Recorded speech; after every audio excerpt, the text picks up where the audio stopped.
Hello everyone, thanks for checking out this video on my channel. Your support means an awful lot to me. Today I want to discuss why Elden Ring PvP is losing traction in the PvP community. In this video, I am really only going to be focusing on the invasion aspect, as I don't really care much for the 1v1 tryhard duels, as I feel the invasion mechanic is a much more interesting aspect of FromSoft games. Now, I am only going to share my opinion on the matter. They may be right, they may be wrong. Either way, let's dive right in. Passive poise. Let's take a moment to talk about passive poise. I feel as though passive poise allows players to not really rely upon skill. Running the incredibly high poise that comes from bull goat armor, it allows players to tank hits and use overpowered ashes or weapon arts or other weapon arts. From here on, I will call everything weapon arts when referring to the ashes system. I've watched several friends of mine stream Elden Ring, landing a hit on a phantom or host, and because the opponent was wearing high poise, their attack is made good. It also makes weapon arts relied upon even more heavily because there aren't many other things that can cause a stagger other than R2 for most attacks, which even at 60 FPS it can be reacted to rather easily. The R2 attacks, I mean. You have other things like Rivers of Blood that are exceedingly overpowered, along with Moonveil that again are very strong. High poise makes these attacks very spammable. So I feel as though passive poise doesn't really make spacing as necessary as it was in previous titles like Dark Souls 3, where attacking on recovery frames was absolutely important. Player limit and password summoning. Next is player limit and password summoning. Only allowing 4-player limit has also had a very negative impact on Elden Ring PvP. Not allowing invaders to fight solo hosts also had yet another negative impact on the invasion field. It has made the game much less active from the invasion field, and has been very detrimental to even the PvE side of things. No longer will they have a 1v1 against an invader with the advantage. FromSoft did make all the games intentionally to give hosts an advantage when invaded solo. That's why the hosts have more HP and at times have a higher upgraded weapons than the invader, plus a covenant that will help the host against the invader. This is as it should be in my opinion. I also want to make it perfectly clear as to why FromSoft made the player limit low, and that is the limitation of last-gen consoles.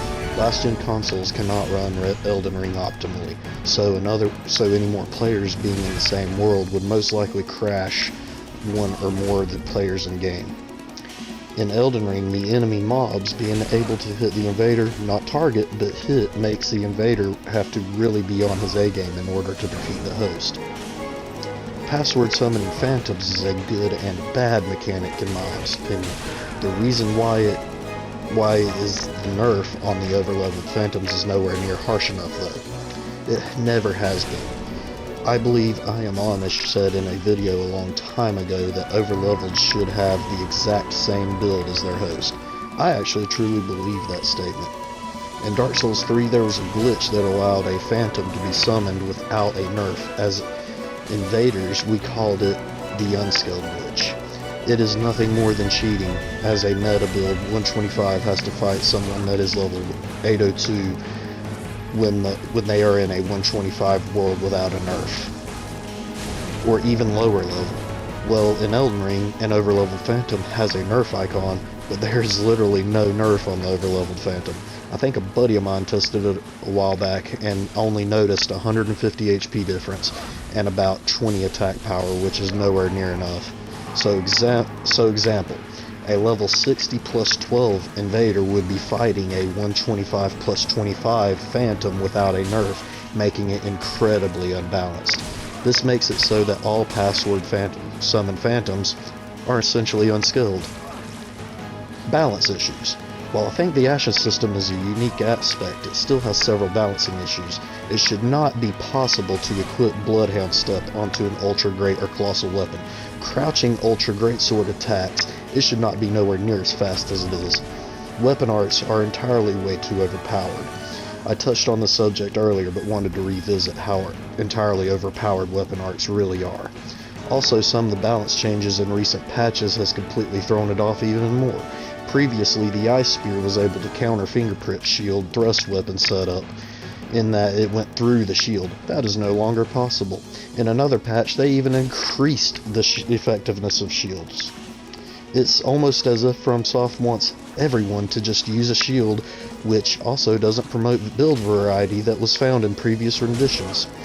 I feel as though in Dark Souls 3 that the fast weapons such as Pontiff Knight Curve Sword was way too strong, being that it is a fast speed curve sword along with its range. Add in a little bit of latency to that, and you now have an almost dagger speed weapon with 2 spear length hitbox, making spacing unviable and nearly unable to play against. That was merely an example of how strong fast weapons are in Dark Souls 3. I also feel as though FromSoft's mentality is if everything is OP, nothing is. It's just too big. Elden Ring is incredibly large in a lot of content. That being said, meta for invaders has always been the 125 range. Now with that, with how matchmaking works, you can be 133, invade Reddit meta of level 120, and 139 to invade the real meta of 125 in Dark Souls 3. This is why most of your meta invaders are 133 to 139. However, the actual invader meta is pretty much all matchmaking range. This means level 1 to max level. FromSoft in Elden Ring has done a good job with the talisman spots though, putting them behind bosses, making low level twinking unviable as you cannot take out the large later game bosses at low level. Unless you are using one of your unskilled friends that is hard carrying the soon to be twink player. So that makes twinking a lot harder to effectively make a twink build. As far as duels are concerned, there has always been a meta level for duels. In Elden Ring and Dark Souls 3 it's 125. Even making meta builds efficiently will prove to be difficult in that the game is so large. In Dark Souls 3 most invaders can make a meta build in a few hours, whereas Elden Ring it will take days even trying to speedrun everything, taking away the motivation of making multiple builds at meta or various levels. Glitches. In Dark Souls 3, there were many glitches. A few of them required skill to pull off, others not. In Elden Ring, it is plagued with glitches that has been there since launch. I will only refer to one of them, as most of you that are watching most likely know more of them than myself, being that I uninstalled this game. The Burger King mask swap. That is the most broken one I saw to this day. Equipping and unequipping 2 masks, it will completely refill all your HP. How has FromSoft not been made aware of this? That's enough said about that. The other glitches, I'm sure at some point may get some attention, but this particular one that has been there since launch not being addressed is pretty bad. That's pretty much it as far as what I gotta say about my opinions on Elden Ring and why I don't play it anymore. This is why I went back to Dark Souls 3. I feel like the skill ceiling is much different. If you have made it this far, I want to thank you from the bottom of my heart for listening to this old fart's opinions. Again, this video is nothing more than my opinion. You can take it how you want. Anyways, I want to thank you for watching, and I hope you guys have a great day.